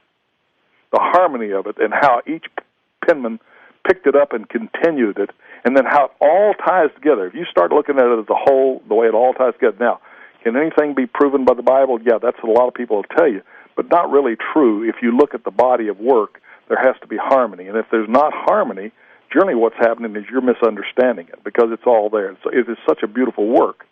So God realized that mankind had fallen, and he also always planned for it to be his Son who would represent mankind and pay for the sins of mankind if mankind would just accept that. That's all. All you have to do is accept it. Now, when that happens, to me, in that salvation, which is a free gift of God, it's based upon his merciful grace, meaning, by what I mean by grace of God is I am without merit. I have not earned anything. The only thing I've earned is to be forever banished from God because of my sin. In other words, I have not earned anything. I'm not a righteous man. I'm not a good man. I'm just a man. And so in his merciful grace, what it is, it's about Christ's performance for us in what Christ did for us by dying for us and paying that price. Now, that changes you inside, but at that instantaneous moment that you believe that, you are eternally redeemed, and you are eternally reconciled with God the Father. And that you cannot break, you can't throw away, you can't change your mind. It's forever. It is forever. Now then, that moment begins your relationship with God. Now, a relationship with God is just like in any family. There can be good days and there can be bad days. People say, well, if you believed in Jesus enough, you would not do this, this, or this. I believed in my own Father, that he was my Father, and that he was a good man. Didn't mean I obeyed him. I've never seen in the Bible where they didn't call us children of God. So no matter what, I'm not always going to be in obedience. But he laid out for us his plan for how we should live. See, God, people say, well, how could he be a God of love when he says, I hate? God never said he hated anybody. He hates our sin. Why does he hate our sin? Because he knows the consequences of it, and he only wants the best for us. But he's made compensation for us through Christ. So even though I'm a believer and a follower of Christ, I am not perfect. I still sin every day, and all sin starts in the mind. You got to think it before you do it. Bill, I think that's one of the the misconceptions people have is that if someone says that they're Christian, the minute they do one thing that falls outside the Christian world, right, they say, "Hey, that guy's a fraud." Yes, or they say, "Well, it didn't work for him; it won't work for me." Again, that labeling effect, and also so many churches hold themselves up as holier than thou. They're not. I have never met the perfect man. I've never met anybody that could live the perfect Christian life. Nobody. I've met some people that think they can, but basically they can't. There is nobody. Let me say this. Here's how simple it is. If any man could live the perfect Christian life and live without sinning, then God never needed to send his Son to die on the cross for us, because you would have a human standard that's attainable. You remember when, who was it, Roger Bannister ran the 4-minute mile? I think this is back when I was in high school. They kept saying, nobody can run a 4-minute mile. The human body just isn't made for it. As soon as he broke the 4-minute mile, then more and more people do it. Now you have races at top-level guys that everybody in the race does less than 4 minutes. Well, that was a human standard that was proven that humans could attain it, and as soon as somebody knows they can attain it, more people will attain it. There's nobody ever on the face of this earth except Christ who lived a sinless life. God knows that. And here's another thing. I could go change my name, but that wouldn't change who my biological father is. I'd still be born of that man. Well, with God, when you're accepted into his family at your moment of salvation, that's forever. He never, ever kicks you out of his family. That's a misnomer. That's a fear-based thing to try to control people. But again, going back to what you're saying, because there's a lot of hypocrites in religion, then also people's perspective is, oh, he couldn't be a Christian. He just said a dirty word. He cussed that guy out, or he hit that guy, or, my gosh, he went out and made love to a woman when he wasn't married to her, or he committed adultery. No. If you look at the Bible, there's no man in the Bible either, even when they're talking to the saints. I mean, look at King David, one of the saints of the Old Testament. Not only did he commit adultery, got a woman pregnant by it, but he plotted and caused the murder of her husband. And confronted by God, he brokenheartedly admitted it. But the 51st Psalm, which is so beautiful, he said, please restore the joy of my salvation. He knew he'd never lost his salvation. He wanted the joy. He wanted the relationship back. So the actual salvation is such a mysterious mystery, but it's instantaneous and you never can break it. But your daily walk, your daily relationship, it's no different than with your mom and dad. There's days that you have a good relationship with them, and there's days that you don't. There's days that they have to punish you. They have to bust your fanny to try to guide you to do the right thing. Well, that's the same in the family of God. So God doesn't look at me and say, oh, Bill, you screwed up today. He's not sitting there like some vulture waiting to swoop down and punish me. I may break his heart because he knows how much he paid for me through his Son and how much he loves me, and he doesn't want to see me do what I do because he loves me and he knows the consequences of it. But I'm in his hands forever. I'm in Christ's hands forever. So when I talk about keeping it real, we got to get off this thing where we label it like we're holier than thou or we whitewash it. We need to talk to people in a real way about God. You know, most teenagers, I had a youth pastor tell me one time, most teenagers he counsels feel they have lost their salvation. Where did they even get that idea? Unless somebody in some church told them, well, the way you're living or the way you're acting, you're no longer a Christian. I mean, this excommunication stuff is insane. It's not in the Bible. You can't prove it to me. So if you can't prove it to me scripturally, then I don't buy it. you know, He's our God. He wants us to know where we are with Him. He wants us to be sure. He's our Father. He wants us to know. He wants us to be sure. Yes, there is a requirement. It is conditional.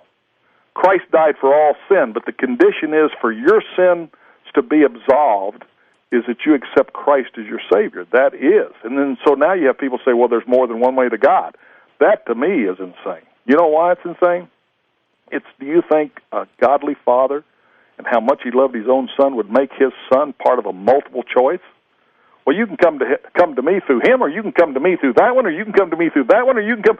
That's insane. No, what the price his son paid, which was so horrendous, then that's the only way. And then it gets down to this: you either believe who Jesus Christ said He is and was, or you call Him a liar. It's that simple. He's either who He said He is and was, or He's a liar. I choose to believe He is Jesus Christ. He is the Savior. He is the Son of God. I believe that. It's like Pascal, the great mathematician, said, I'd rather live my life as if there is a God and find out there isn't, than to live my life as if there is no God and die and find out there is. Bill, do you think we're still a Christian nation? I think the fabric of our nation has been so damaged, and we are pulling so far away from it. But yes, I think still there's more people that believe in the Christian way. Here's my problem. Whenever we have a crisis hit us, we call on God to bless us and protect us. If we look at the history of Israel, and history is there for a purpose, God called to them constantly, return. Return to me. You have forsaken me. Return to me, and I will protect you and I will bless you. And they rejected, and finally He removed His protection. And when He removed His protection, they were defeated and they were dispersed and everything else. I think He is regathering them in Israel, but I think they're still in apostasy. But He is regathering them. I think history will prove that everything started and everything began in Israel, and everything probably as the way we know it will end there. So are we still a Christian nation? I think we're still have a predominant Christian concept, but I think for us to sit there and claim God's protection, you see, it's our leaders that get us in trouble. When Israel forsought God as a nation, see, God deals with you individually and He deals with you corporately. That's the beauty of Christ. He'll deal with you on the level. He's going to deal with you personally, and He's also going to deal with us corporately. Well, all the people in Israel didn't forsake God. It was their leadership that led them in that forsaking of God. And then when He punished Israel, He punished them corporately. And that's what my fear is for America, because every time we are the strongest military power in the world. Matter of fact, we didn't lose a battle in Vietnam and lost the war. Yeah. And so as we see our leaders and what they do and how they lead us and the behind-the-scenes negotiation, especially it bothers me now what's happening behind the scenes to Israel. Because I think no matter what, that he says that Israel is a stiff-necked and arrogant race, but they're my people. They're my people. I would never be against Israel. Doesn't mean I think everything they do is right, but I would never curse Israel. And so we are the protector of Israel, and I think it's very tied and very important to us. And I think that this nation was raised up by God to be a beacon of hope as a Christian nation. And I think that our fabric and everything has been, I don't know how long we can continue to murder 1 million unborn babies a year and call on God to protect us and call ourselves a Christian nation. The abortion thing to me is so, I would expect that from people who are not believers in Christ. But it really bothers me, the women who claim to be Christian saying it's woman's choice, it's pro-choice. I thought life was God's choice. Everything about Scripture is God gives life. The next thing is, I don't know of any woman that can have a baby without a man being involved somewhere. There has to be a man's seed. So then for it to be a woman's choice, how did they get so twisted? It's God's choice. Bill, I always felt they had a choice, and that was birth control before, not the abortion, which is basically birth control after the fact. Well, again, it's murder. It's murder, and that's what they don't want to face. Well, it's murder. It's not, and again, you're right. I think that you have a choice, But if there's life put in your womb, then your choice is to support that life. And so people even say, well, what if there was rape or this? How many countries have been ravaged by war? What you need to go look at is the people who were brought into the world whose mothers didn't abort them, that were from incest or rape or this, and how they've achieved so much.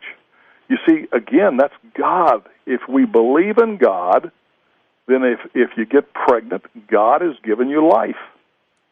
Well, and He's Bill, the one that creates life, not us. Bill, who knows? One of these aborted babies potentially may have had the cure for cancer in their mind. No, that's what I'm saying. There's actually websites you can go to, and you can see that. You can see that there's a group of women and people are survivors who their parents didn't abort them in unbelievable situations, and they're saying, and here's what I have done.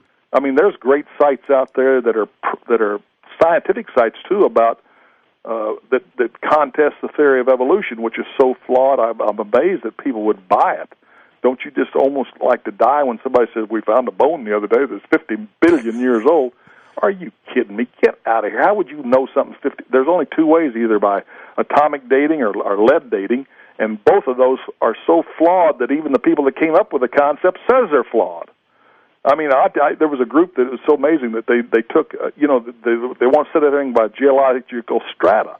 So they went to the Grand Canyon, and they took samples from the top of the canyon and samples from the bottom and took them to these people and said, now date which one is the oldest. And guess what? They came back with it just backwards. They had the samples at the top older than the ones at the bottom. So, Oh, I know. Come on. People you either believe in God or you don't. But to me, when you see the symmetry and the harmony of creation without man, it's so perfect that it has to be of God. Man is the only destroyer. But God's creation is so perfect and so balanced. And so I am a big believer. But again, I don't try to hold myself up as holier than thou. I never think I'm better than anybody. As a matter of fact, I will tell you I'm probably a worse sinner than most people I meet. And I still sin. I'm a sinner. Am I proud of my sin? No. But I am a sinner. For me to come and tell you I'm not a sinner, that would be a lie. Or for me to hold you to a higher standard than I hold myself, that is a lie. I can't do it. So when I say let's keep it real, let's quit trying to tell people that we're better than they are. Let's just tell people that the only difference in maybe is that by God's grace, He allowed me to come to know His Son, and He gave me to His Son. He gave me to His Son. There's nothing I had to do with it. I don't believe. I believe it was all of God, that He did it all. He did the calling through His Holy Spirit, and He did the convicting. And I just give Him thanks every day and every moment that He gave me to His Son, because I don't deserve anything. And that's what I mean by keeping it real. We need to get it down to where people can understand. We need people to know that, see, when I was a young boy and I first went into rebellion, the people at my church, none of them ever sat me down and said, oh, Bill, we've watched you since you were a young boy. We know you love Jesus. We know that right now you're just making some bad choices. But you're still His. He still loves you. And when you get to some point, maybe He's still got His arms open for you. Instead, they look at you and say, like, man, if you don't do this, this, and this, you can't be a member of our church anymore, and you're just a bad boy, and you're this and that and the other. And so my rebellion deepened in defiance, because the first thing about rebellion is your own guilt. And then pretty soon your own guilt turns to anger. But I look back at my life now, and I can see God in my life, even in my darkness. He never left me. And I can definitely see how He led me back to Himself. It was too miraculous for it to not be of Him. So I realized I was His all along. I was out of relationship with Him, but I was still His. I was out of relationship. I had broken relationship with Him. You can do that every day. That's why 1 John 1, 9 through 10 discusses that and that's written to believers. You know, if you confess your sin, He is faithful and righteous to forgive you your sin and cleanse you from all unrighteousness. That's your sins are forgiven by Him. And once you're Jesus, and that's all I'm saying is I am a believer and a follower of Christ, and I am in Christ's hands, and nothing, absolutely nothing, can take me out of there. And that should be such a deal of assurance for everybody. If you just know where you are, you're going to screw up, you're going to do the wrong things, but always know. See, Even Peter, when he denied Christ during the crucifixion thing, what Christ wanted him to know. You remember when the women went to the grave, and the angel said, and go and tell he's no longer here, he is risen, go and tell the disciples and Peter. So he talked about the disciples corporately, but he realized how hurt Peter was because he realized he denied his Savior 3 times there. So he let Peter know that he was included. Because what it was, how would you have understood what was going on back then? I couldn't have understood it. Sometimes we still can't understand it. But the fact is that he dealt with it like that. What do you want Peter to know as Peter? I always loved you. I still love you. I know you love me. In your own strength, you will fall. In your own strength, there are times you will fall. But I'm there for you. I'm there for you. In my strength, I will always keep you. That's why it can break your heart how beautiful it is. If you don't see the love of Christ, if it doesn't touch the hardest heart, then something's blocking it. Something's blocking it. Sometimes people in their own self-imposed wisdom deny what is so obvious. And that's, my heart goes out to them, because without Christ in your heart, what is there? Do you think that we just die and blow away? No, we're too wonderfully made. I mean, you stop and think that every human cell, and we got trillions of them in our body, each one is the most complete chemical factory that man cannot replicate. Each cell contains our DNA. There's no 2 DNAs alike. There's no 2 fingerprints alike. Each one of us are uniquely made. That's something all parents should remember.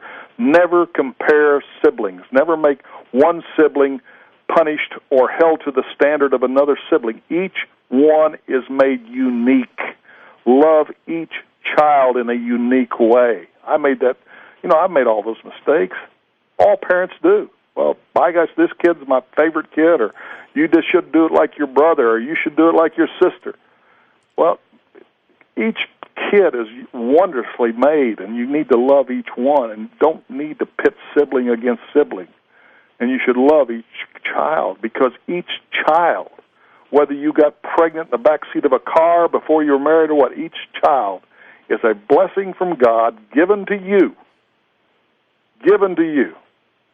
Your choice is how you receive that blessing and how you administer that blessing, how you are steward of that blessing.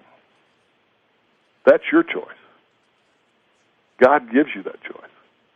That's the beauty of it. So that's what I mean. If I'm making any sense to you, that's how I understand it. That's how I see it.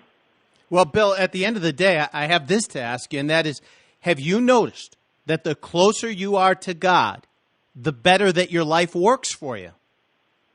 Oh, yeah, when I'm in harmony with Him, yes. And when I'm not in harmony, yeah. And there's a lot of times in my life I'm not in harmony with. Yeah, certainly, yeah. And the more at peace I am. I think it's a misnomer. There's a big thing out there that's called feel-good religion, where they'll say, well, the measure of your faith is the measure of your health and the measure of your wealth. That's totally not supported by Scripture.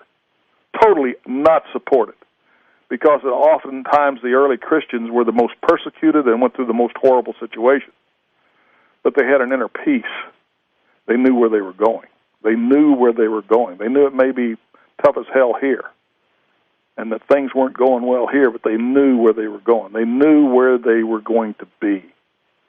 So, yes, in some ways, but no, you can still have all that turmoil, and you can have all that stuff going on in your life. The bottom line is you know where you're going. You know where you're going to end up. There's no guarantee that life is going to be a bed of roses. I don't care what your faith is. You can have the greatest faith in the world. They have some of the greatest people in the world that are murdered, killed, raped, mugged, that went down like that. Now, here's another thing. Isn't it amazing how so many people that claim they don't believe the Bible or God keep talking about heaven? And they talk about the good people that will be in heaven. I'd like to offer you this. There will be no good people in heaven, because there is no one that is considered good by God's standard. The only people that will be in heaven are people who are forgiven. who are forgiven. That's who will be in heaven. There's no such thing as a good person. There's nobody. There's people we may think are good by a world standard, but the world standard is not God's standard.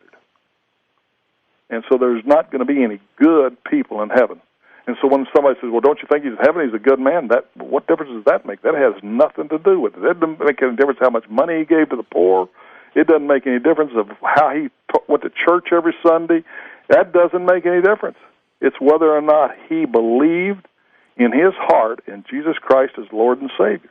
And Bill, who are we to judge who's a good guy and who's not a good guy? Well, we aren't, but we sure do it, don't we? And that's all our pride too, isn't it? Our pride is, that's what every denomination, why do we have so many denominations? Because every one of them says, well, we're the right way, you're wrong. It's all about our pride. We got a closer connection to God than you do because we're doing it right and you're not. That's what it is. It's all about, all judgment is based on pride. It's our pride. That's why we are so quick to judge, because I'm better than you, and my way of believing is better than your way of believing. Isn't that ridiculous? That's where all the splintering and the denominational stuff comes from. Doesn't every denomination really, what they're saying is we got it right and you got it wrong? Yeah, I think the whole thing today is everyone wants to label. Well, sure. Label Bill Watts this, label Bill Watts that. Yeah, that's happening in our government, too. Yeah. You know, we used to have the benefit that we discuss things. We used to have the benefit of hearing the moderation. Not today. Today, if you aren't a bomb thrower, the news media loses your phone number because they want the people that are throwing bombs. They want you to attack because they want to capitalize on your attack. You know, there's a little deal, I'll never forget, I asked a sports writer one time, how come you don't ever print anything good? He said, good doesn't sell. Good doesn't sell. Controversy sells. And so that's where we are as a society. We label everything. I mean, how simple is this? We have such a big debate going on waterboarding, and because it's torture, it just got defined as torture. We've seen college places that have tougher initiations. At VMI, it was a part of hazing. It's a part of our military. In some of our military branches, it was a part of our POW survival training. But because it was defined as torture, now we have this big argument that's splitting our nation over waterboarding being torture. First of all, let me tell you how I feel. Yep. If it saved one American life, I would say make sure their testicles are wet, hook one lead to the left testicle, the other to the right, and throw it to full power. I mean, let's go back and treat these people like they treat us and our people. You know, this is a war for survival. But see, we are again rattling our national saber like we're invincible. That's what's even more scary. We have the greatest military in the world. Without a doubt, we have the most powerful military in the world. But isn't it amazing how the enemy knows how to get us in a fight that fits their military capability? And we allow ourselves to be drawn into such a stupid war where we put such ridiculous rules of engagement on our troops. And who do we prosecute? We prosecute our own troops. You know, why would you want to be out there? Read the book, Lone Survivor. That's one of the greatest books about that SEAL team in Afghanistan behind the lines on a covert mission, and that a young shepherd boy sees them. They know that to preserve their secrecy back there, to keep from being killed, they need to kill that kid. But they talk it over and realize if they kill that kid, and when his body is found, that the enemy will make sure it gets publicized, that they will be prosecuted and end up jailed by our own country so they don't kill him. And they get surrounded by the Taliban and fight the most brutal battle, which shows their bravery and their training and everything else, and only one guy survived. And then, of course, the president posthumously awarded one guy the Medal of Honor. The rules of engagement so handicap our brave military, who is a volunteer group. It's just mind-boggling. It's mind-boggling. You'd almost be afraid to do anything. What if I shoot this guy? Well, am I going to be on trial in my own country? Am I for atrocities? No. But I want to tell you something. If it'll save one American's life, would I mind if they tortured somebody? No. But Bill, the same liberals that have this, they hate the torture so much, They don't have a problem with a abortion of a baby No, at 9 months. Thank you. That's exactly right. These are the same people that believe it's okay. Why is it okay? Because you can't hear the baby scream? Is that why it's okay? Because you can't hear the screams of the baby? Thank you. Yeah, they believe it's okay to murder an unborn child, but we shouldn't torture somebody that's trying to destroy our nation. Oh, yeah, thank you. That is, yes, I've made that comparison. I love that comparison because that shows you how out of stupidity all our emotion gets so skewed. Yep. And most of these bleeding heart liberals have never been in a fist fight or a brawl anyway. They're those theorists, those elitists that always can sit up all night and think about what's a better way.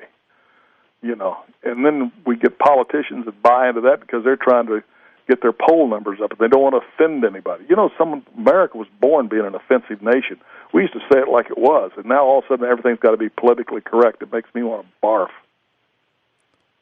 Well, I keep hearing that both sides of the aisle, you don't hear it so much now because the Democrats have full and total control, but a few years back I heard that they should both work together. But if you look back at the history of the United States, the Democrats, the Republicans, they've always fought with each other, and sure. that's part of America. That's okay. Yeah. That's okay. Here, let me tell you what's killing us.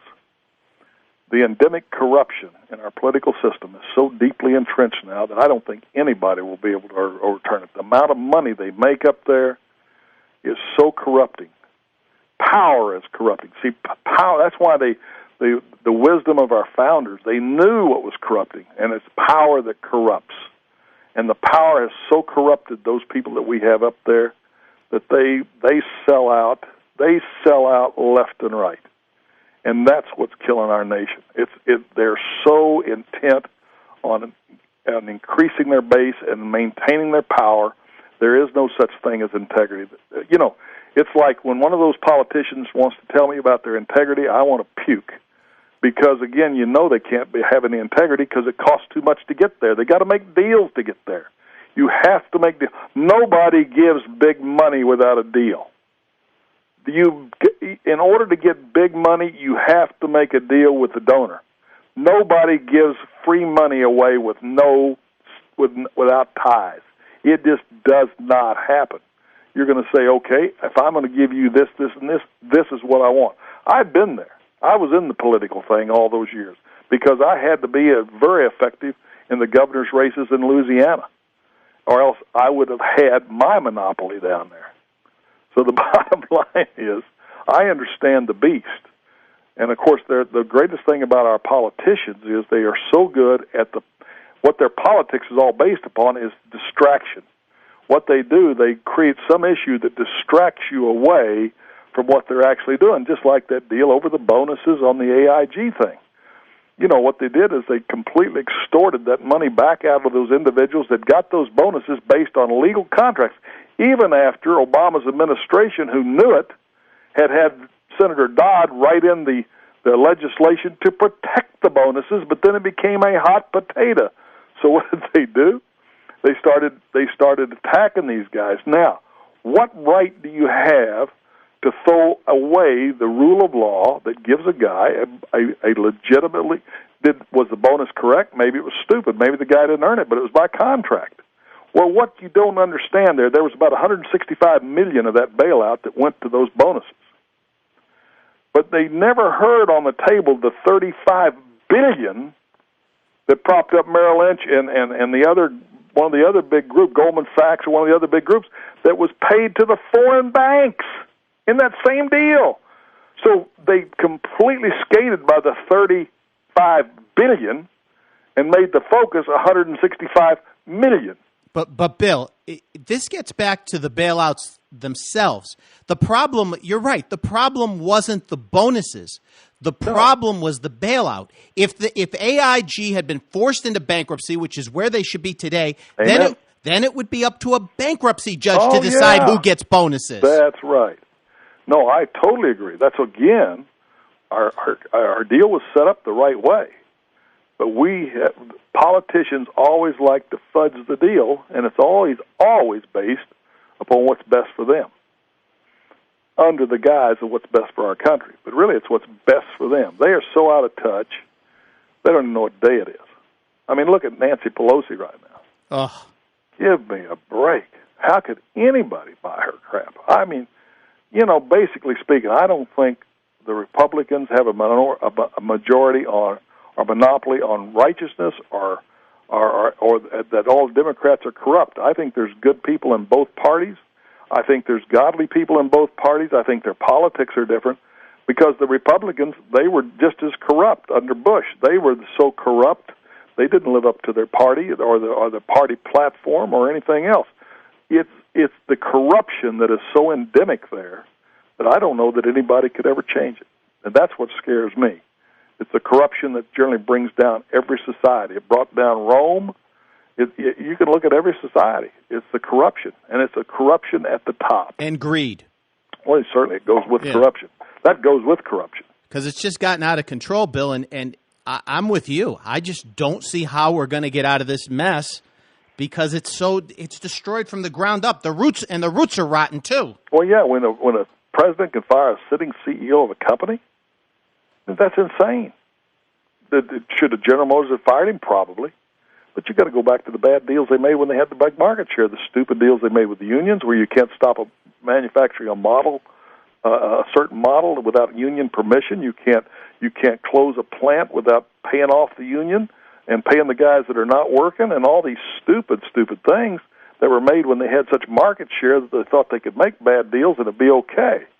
Well, then they need to let that thing settle out. Do you think bankruptcy is going to end the car business? No. They'll never miss a beat. Well, Bill, last fall they all said, well, if we have to go into bankruptcy, it'll be the end of our business. They're going to end up in Chrysler's already in bankruptcy. Now GM is going to go into bankruptcy. We could have had this all done with if it had just happened last fall. And the bottom line is, the only people who are paying for it is all of us, right? In a certain way. But the bottom line is, what they'll do with bankruptcy, they'll just restructure. They'll lay off all the retirement and a lot of the union stuff and the health stuff. They'll lay that off on the government, and yes, it'll cost the people who had that theirs. But the new entities will come out and be stronger. Now, the one thing I really get crushed by is all of a sudden they're given a certain amount to the unions, and I think the unions played a very important role in America at a certain time when the workers were so crushed. But I think that the real reason we're having so much problem, and people talk about offshoring industry, is that because the cost of doing business, our labor force is out of whack. And so, to give the unions then more power to make the decisions in the car industry, that's what's sunk it. That's part of what's sunk it. Bill, let me interrupt you here for just a moment. Here's where I differ with you a little bit, because I worry that if there's no unions, that suddenly most jobs in America will pay $8 or $9 an hour because for greed factors and capitalism factors, and you won't have, if people are making $8 or $9 an hour, you're not going to have a strong economy. Here in Arizona, we have very few unions, and most people that are outside our business that I know of aren't doing too well. There's a balance there, don't you think? Yes, but you need to maintain the balance. Yes, I'm not against unions, but I think you need to maintain the balance. And this is what I mean. You don't need to pass a new law that they have to make the votes for union stuff public instead of private, which allows the union to retaliate against anybody who votes against them. In other words, they're putting the thuggery back in the union. They're giving a union thuggery control, and I disagree.